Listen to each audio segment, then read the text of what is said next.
అయితే మనం ఇదివరకటి వీడియోలోనే చెప్పుకున్నాం. మన 2 తెలుగు రాష్ట్రాల్లో పెద్ద ఎత్తున వినిపిస్తున్నటువంటి ఒక స్కామ్ 100,00,00,000ది. అది డాంకీ ఫార్మింగ్ స్కామ్. అదే గాడిదల పెంపకాన్ని చేయాలి అది ఇదని మ్యానిపులేట్ చేస్తూ దాదాపు ఒక 100,00,00,000 స్కామ్‌ను బాబు ఉలగనేని అని చెప్పి ఒక అతను చేశాడని. అయితే ఆ స్కామ్‌కు అతనికి సహకరించింది ఎవరు? అసలు స్కామ్ ఏ విధంగా జరిగింది? అసలు ఏ విధంగా మన తెలుగు రాష్ట్ర ప్రజలను మరియు ఇతర రాష్ట్ర ప్రజలను మోటివేట్ చేశాడు అనే పూర్తి వివరాలు తెలుసుకుందాం. అయితే ఈ విషయాన్ని మేము ఎంక్వైరీ చేస్తున్న సమయంలో మాకు కేవలం ఒక 35 ఫ్యామిలీలు మాత్రమే 2 తెలుగు రాష్ట్రాల్లో ఉన్నాయనే విషయం తెలిసింది. కాకపోతే నిజంగా డాంకీ ఫార్మింగ్ లోపల దాదాపు మన 2 తెలుగు రాష్ట్రాల్లో కలిపి 102 అంటే 102 మంది ఫ్యామిలీస్ దీనికి బాధితులుగా ఉన్నారు.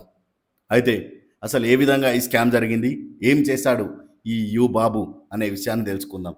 అయితే గిరి సురిధర్ మరియు బాబు ఉలగనాథన్ ఈ ఇద్దరు పుణ్యాత్కులు ఏం చేశారంటే తిరువనెల్లి డిస్టిక్ కలెక్టర్ని అప్పట్లో ఉన్న తిరువనెల్లి డిస్టిక్ కలెక్టర్ని పిలిపించి ఒక డాంకీ ప్యాలెస్ అని చెప్పి ఒక ప్లేస్ను డిసైడ్ చేసి అక్కడ మేము గాడిదల పెంపకాన్ని చేస్తాం మరియు ఈ గాడిదల మిల్క్ని మేము బయట సేల్ చేస్తాం. బయట ఫారిన్ కంట్రీస్లో ఈ డాంకీ మిల్క్స్కి చాలా పెద్ద ఎత్తునే రేటు ఉంది. 4,000 5,000 పలుకుతాయని చెప్పి అప్పుడు ప్రస్తుతం అక్కడ కలెక్టర్ అయినటువంటి విష్ణు వేణుగోపాలన్ ఆయనను పిలిపించి ఆయనతో పాటు డాంకీ స్పెషలిస్ట్ అయినటువంటి డాక్టర్ రమేష్ను కూడా పిలిపించి కొంత పెద్ద ఎత్తున ఓపెనింగ్ చేసి ఆ వీడియోస్ అన్ని కూడా సోషల్ మీడియాలో వైరల్ చేసుకొని హాయ్ ఎవ్రీవన్, మీ అందరికీ ఒక ఫెంటాస్టిక్ బిజినెస్ కాన్సెప్ట్ కావాలా? మరైతే వెంటనే ఈ వర్క్షాప్ అటెండ్ అవ్వండి. ద డాంకీ ప్యాలెస్ ఇది ఏషియాలోనే అత్యుత్తమమైన, ఇండియాలోనే అతిపెద్దదైన, తమిళనాడులో మొట్టమొదటి donkey farm. Jack and Jenny అనే వర్క్షాప్ పేరుతో వాళ్ళు డాంకీ ఫార్మింగ్ ఎలా చేయాలి అనేది ట్రైనింగ్ ఇస్తున్నారు.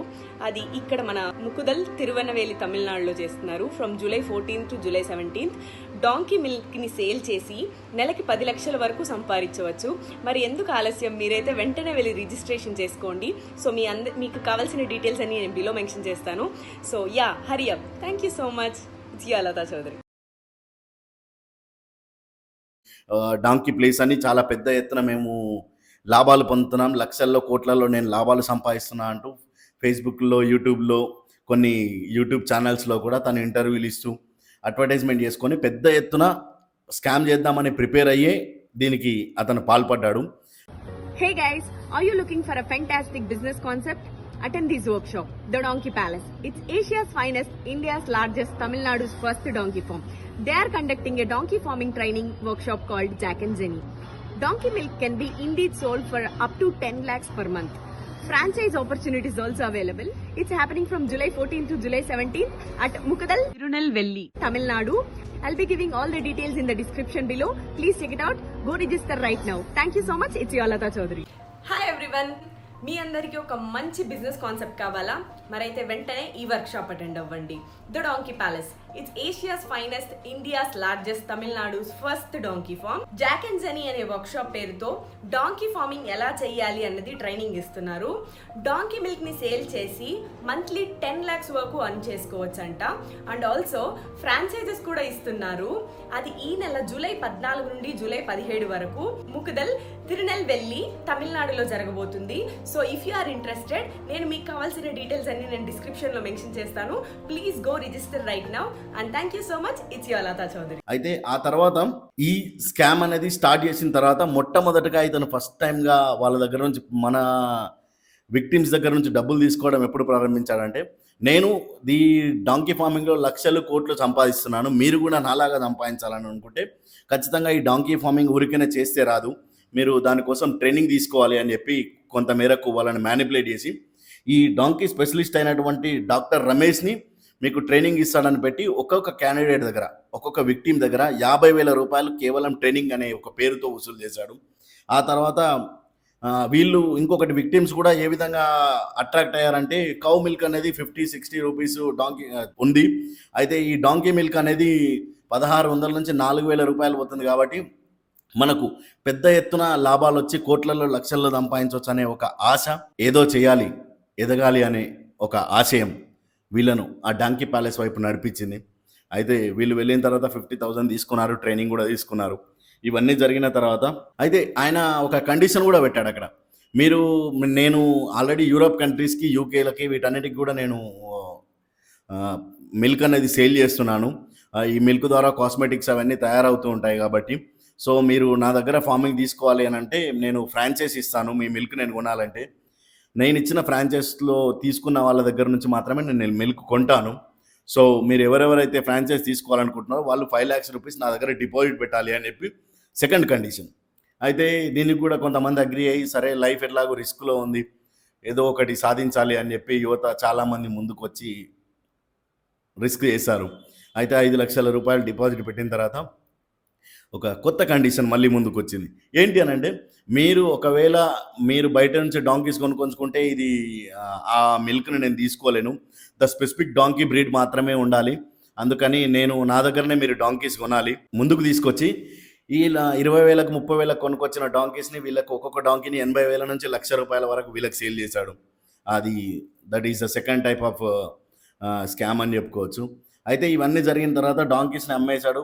తర్వాత అయితే మన తెలుగు వాళ్ళని మేజర్‌గా అట్రాక్ట్ చేయడానికి కూడా మన తెలుగు రాదు ఆయనకు కాబట్టి, ఒక ఇద్దరు టెలికాలర్స్‌ని పెట్టి మేనేజ్ చేస్తూ మన తెలుగు వాళ్ళను మిల్క్ వచ్చాయా? ఏమైతుంది? డాంకీస్ ఎట్లున్నాయి? ఏంటి? ఏం కథ? అని చెప్పి అప్రోచ్ చేయడానికి ఇద్దరు తెలుగు వాళ్ళని పెట్టాడు. అయితే మన తెలుగు వాళ్ళని మ్యానిపులేట్ చేయడానికి ఈయన అపాయింట్ చేసుకున్నటువంటి ఇద్దరు తెలుగు వాళ్ళు ఎవరంటే, తెలుగు మాట్లాడి ట్రాన్స్లేట్ చేయగలిగే వాళ్ళు ఇద్దరు టెలికాలర్స్. వాళ్ళే సోనిక మరియు బాలాజీ అని చెప్పి. ఈ ఇద్దరు మన తెలుగు రాష్ట్రాల ప్రజలను టెలికాలర్స్ ద్వారా, కాలింగ్స్ ద్వారా మ్యానిపులేట్ చేస్తూ వీళ్ళకి ఒక ఇంట్రెస్ట్ పుట్టించి ఎక్కువగా ఇన్వెస్ట్మెంట్ చేసే వేలో తీసుకెళ్ళాడు.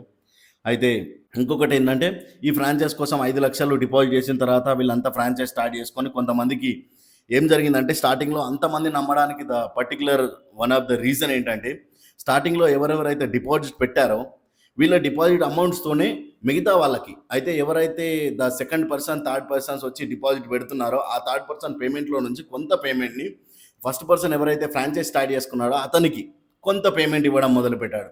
ఇలా కొంతమందికి పేమెంట్లు ఇవ్వడం స్టార్ట్ చేసిన తర్వాత పెద్ద ఎత్తున దాదాపు 102 మంది మన తెలుగు రాష్ట్రాల నుంచి ఇన్వెస్ట్మెంట్కు ముందుకు పోయారు. అయితే ఈయన సడన్గా కొద్ది రోజుల తర్వాత ఈయన అనుకున్న ఎస్టిమేట్ లెవెల్కి డబ్బులు రీచ్ అయిన తర్వాత వీళ్ళకి ఎలాంటి పేమెంట్లు ఇవ్వకుండా ఉండడం ఇలాంటివి కూడా జరిగాయి. అయితే ఇంకా స్పెసిఫిక్గా దీంట్లో ఒక చాలా ఇంట్రెస్టింగ్ విషయం ఏంటంటే, ఈ డాంకింగ్ ఫార్మింగ్ పెట్టే ముందు వీళ్ళ దగ్గర నుంచి ఒక అగ్రిమెంట్ చేయించుకున్నాడు. ఆ అగ్రిమెంట్లో ఏముండదంటే, ద ఫస్ట్ థింగ్, మీరు పెట్టే డాంకీ ఫార్మింగ్లో డాంకీస్ నేనే ఇవ్వాలి. అండ్ సెకండ్ థింగ్, మీ డాంకీ ఫార్మింగ్లో సీసీ కెమెరాలు ఉండాలి, అవి నా సర్వేలెన్స్లో ఉండాలి, నేను దాన్ని యాక్సెస్ చేసుకొని చూసేలా ఉండాలి అని చెప్పి సెకండ్. ద థర్డ్ థింగ్, మీరు ఎక్కడ కూడా అడ్వర్టైజ్మెంట్ చేసుకోవద్దు. మీరు డాంకీ ఫార్మింగ్ చేస్తున్నట్టు ఎక్కడ కూడా అడ్వర్టైజ్మెంట్ చేసుకోవద్దు. డాంకీ మిల్క్ ప్రైస్ ఏంది ఇవన్నీ మీరు ఎక్కడ రివీల్ చేయొద్దు అని చెప్పి కూడా ఆయన ఒక కండిషన్ పెట్టి ఒక బాండ్ పైన సంతకం తీసుకున్నాడు. అయితే వీటన్నింటిలో ఒక స్పెసిఫిక్గా ఉన్నటువంటి ఫైనల్ పాయింట్ ఏంటంటే, మీకు ఒకవేళ ఏదైనా ప్రాబ్లం వస్తే మీరు ఖచ్చితంగా నా ఏరియా అయినటువంటి తిరువనెల్వేలి డిస్టిక్ కోర్టులో మాత్రమే మీరు అప్రోచ్ అవ్వాలి, మిగతా ఎక్కడ కూడా మీరు నా పైన కేసు చేయొద్దు అని చెప్పి ఒక అగ్రిమెంట్ కూడా రాయించుకుండు. అయితే పబ్లిక్ ఎక్కువ అయ్యారు. 102 మంది ఈయనకు ఫ్రాంచైజ్ తీసుకున్న తర్వాత వీళ్ళందరూ కూడా మిల్క్ పంపించడం జరుగుతుంది. ఈ మిల్క్ పంపిస్తున్న సమయంలోనే అతను ఇంకొక కొత్తగా ఆలోచన చేసి, మీరు ఏదైతే మిల్క్ మీరు స్టోర్ చేస్తున్నారో ఆ స్టోరేజ్ కామన్ ఫ్రిడ్జెస్లో ఉండదు, హెవీ 0 degrees ఉన్నటువంటి ఫ్రిడ్జెస్లో వేయాలి అని చెప్పి వీళ్ళతో కొన్ని స్పెసిఫిక్ ఎక్విప్మెంట్ అయినటువంటి ఫ్రిడ్జులు కూడా కొనిపించడం జరిగింది. అయితే వీళ్ళు ఒక 1 week 2 weeks ఇలా వీళ్ళు స్టోర్ చేసిన తర్వాత వాళ్ళ వెహికల్ యాజ్ యూజువల్గా వచ్చేది, మిల్క్ తీసుకెళ్లేది, అన్ని ప్రాసెస్ అంతా బాగానే నడుస్తుంది. నడిచే సమయంలో ఒక 1 month 2 months తర్వాత పేమెంట్ ఏమైంది అని చెప్పి క్వశ్చన్ చేయడం ప్రారంభించినప్పుడు, లేదు ప్రోడక్ట్ సేల్ అవుతుంది, నాకు ఎల్లుండి చెక్ వస్తుంది, రేపు చెక్ వస్తుంది, ఇది వస్తుంది, అది వస్తుంది అని ఇట్లాంటి కొన్ని స్టోరీస్ చెప్పి దాన్ని మ్యానిపులేట్ చేస్తూ అప్పటి వరకు కొంతమేరకు మేనేజ్ చేశాడు. మేనేజ్ చేసిన తర్వాత ఇష్యూ అనేది చాలా పెద్దగా అయిపోయింది. అందరికీ పేమెంట్ లాగిపోయే లోపు ఒకటేసారి ఇష్యూ రేజ్ అయ్యి అందరూ ఒకే కస్టమర్స్, అందరూ ఎంతమంది అయితే మన విక్టిమ్స్ ఉన్నారో అందరూ ఒకేసారి అతనికి కాల్ చేయడం, ఈ మెసేజ్ చేయడం ఇలాంటివి జరిగినప్పుడు ఏదో చిన్న చిన్న ఎలిగేషన్స్, లేదు మీరు ఫ్రిడ్జర్ తరగా మెయింటైన్ చేయలేరు, మీరు అది మెయింటైన్ చేయలేరు, లేదు నేను ప్రోడక్ట్ను నేనే డైరెక్ట్ మ్యానుఫ్యాక్చరింగ్ చేస్తున్నాను, నేనే ఈ ప్రోడక్ట్ని పౌడర్ రూపంలో మారుస్తున్నాను, ఇలాంటివి ఎన్నో ఎలిగేషన్స్ చెప్తూ ఒక సంవత్సరం సమయం గడిపేశాడు. ఆ సమయంలో కొద్దిగా ఎవరెవరైతే ప్రెజర్స్ ఎక్కువగా చేశారో వాళ్ళకు కొన్ని చెక్స్ ఇష్యూ చేస్తూ వచ్చాడు. వాళ్ళకి ఇష్యూ చేసిన చెక్స్ కూడా నేను డిస్క్రిప్షన్లో పెడతాను. వీళ్ళకి ఇష్యూ చేసిన చెక్స్ని వీళ్ళు బ్యాంకులోకి వెళ్ళి వేస్తే చెక్స్ బౌన్స్ అయ్యాయి. అంటే దాదాపు ఈయన పైన ఒక 40-50 చెక్ బౌన్స్ కేసులు కూడా ఉన్నాయి. ఇంకొకటి మనోడు ఇంత పెద్ద స్కామ్ చేసిండని కూడా కేసెస్ కూడా పెట్టారు చాలామంది. అయినప్పటికీ ఇప్పటి వరకు అతన్ని ఏం చేయలేకపోయారు. అయితే మన తెలుగు రాష్ట్రాల నుంచి కొంతమంది వెళ్ళి అక్కడ వెయిట్ చేయడం, ఆయన ఇంటి చుట్టుముట్టు తిరగడం, అక్కడ ఉన్న కొంతమంది ఉన్నత స్థాయి అధికారులకు మరియు అక్కడ ప్రభుత్వానికి చాలామందికి చాలా రకాల నోటీసులు ఇవ్వడం జరిగింది. ఇదే బాధితులు మన తెలుగు రాష్ట్రాల్లో కూడా కొంతమంది ఆంధ్రప్రదేశ్లో ముఖ్యమైన లీడర్లను, అధికారులను, తెలంగాణలో కూడా కొంతమంది ముఖ్యమైన లీడర్లను, అధికారులను కూడా కలవడం జరిగింది. అయినప్పటికీ ప్రయోజనం మాత్రం శూన్యమే అని చెప్పుకోవచ్చు. ఎందుకంటే విక్టిమ్స్కి ఎలాంటి న్యాయం జరగలేదు. అయితే వీళ్ళందరూ అక్కడికి వెళ్ళిన తర్వాత వీళ్ళకు ఒక విషయం తెలిసింది. ఏంటంటే అది చాలా ఇంట్రెస్టింగ్ విషయం. ఈ మిల్క్ అన్ని కూడా అంటార్టికా అనే ఒక కోల్డ్ స్టోరేజ్లో, ఈ ఎవరైతే మన విక్టిమ్స్ దగ్గర నుంచి స్కామ్ బాధితులు ఎవరి దగ్గర నుంచి అయితే మిల్క్ తీసుకెళ్ళి అతడు కొంతమంది దగ్గర నుంచి తీసుకెళ్ళండి మిల్క్, ఆ తీసుకెళ్లిన మిల్క్ అన్నింటిని కూడా అంటార్టికా అనే ఒక కోల్డ్ స్టోరేజ్లో డంప్ చేసి స్టోరేజ్ చేసుకోండు. అయితే ఈ విషయాలన్నీ కొంతమేరకు వెలుగులో వచ్చినప్పుడు వాళ్ళు వెళ్ళి ఆ కోల్డ్ స్టోరేజ్ ఎక్కడ డంప్ చేశాడు ఏంటి అని ఎంక్వైరీ చేసినప్పుడు కూడా ఆ కోల్డ్ స్టోరేజ్ అతనికి కూడా ఇప్పటి వరకు డబ్బులు ఇవ్వలేదని చెప్పి పెద్ద ఎత్తునే ఈ విషయాలు కూడా మన తెలుగు వారికి తెలిసినాయి. అయితే దీంట్లో స్పెసిఫిక్గా చెప్పుకోవాలంటే నేను యూరప్ మిల్క్ పంపించాను, బిల్ వచ్చేసినాయి, నేను మీకు పంపిస్తాను అని చెప్పి ఈయన చాలా వరకు కొంతమందికి ఐసిఐసిఐ బ్యాంక్, కొంతమందికి యూనియన్ బ్యాంక్ సంబంధించినటువంటి చెక్స్ కూడా ఇష్యూ చేశాడు. 5 లక్షలు, 6 లక్షలు, 7 లక్షలు, 8 లక్షలు. కాకపోతే చెక్స్ ఇష్యూ చేసినంత మాత్రాన అయిపోదు కదా, అకౌంట్లో డబ్బులు కూడా ఉండాలి, విత్డ్రా కూడా కావాలి. చెక్స్ మాత్రమే ఇచ్చాడు, డబ్బులు విత్డ్రా లేదు, అమౌంట్ లేదు అకౌంట్లో. అండ్ అయితే ఈ తెలుగు వారందరినీ కొంత మేరకు మనకు ఖచ్చితంగా న్యాయం జరగాలనంటే మనం పోరాటం చేయాలి అని చెప్పి సాయిబాబా అనే ఒక అన్న వీళ్ళందరినీ గ్యాదర్ చేసి వీళ్ళందరితో కలిసి తిరువనెల్లి వెళ్ళి అక్కడ కూడా చాలామంది అధికారులకు లెటర్లు ఇచ్చి, అక్కడ కొన్ని ఆఫీసెస్కి లెటర్లు ఇచ్చి వెళ్ళి వీళ్ళ ఇంటి దగ్గర కూడా వాళ్ళు స్టే చేసిన పిక్స్ కూడా ఉన్నాయి. ఎందుకంటే వీళ్ళు వెళ్ళి అక్కడ తిరువనెల్లిలో బ్యానర్స్ పట్టుకొని వీళ్ళు ఎలాంటి ప్రయత్నం చేయాలో అన్ని రకాల ప్రయత్నాలు కూడా సాయిబాబా అన్న వాళ్ళ ఈ మన తెలుగు రాష్ట్ర ప్రజలందరినీ కూడా కొంతమేరకు ఎవరైతే ఈ బాధిత పబ్లిక్ ఉన్నారో ఈ విక్టిమ్స్ అందరినీ కూడా తీసుకెళ్ళి సాయిబాబా అన్న అక్కడ బాగానే పెద్ద ఎత్తున ప్రయత్నం చేశాడు.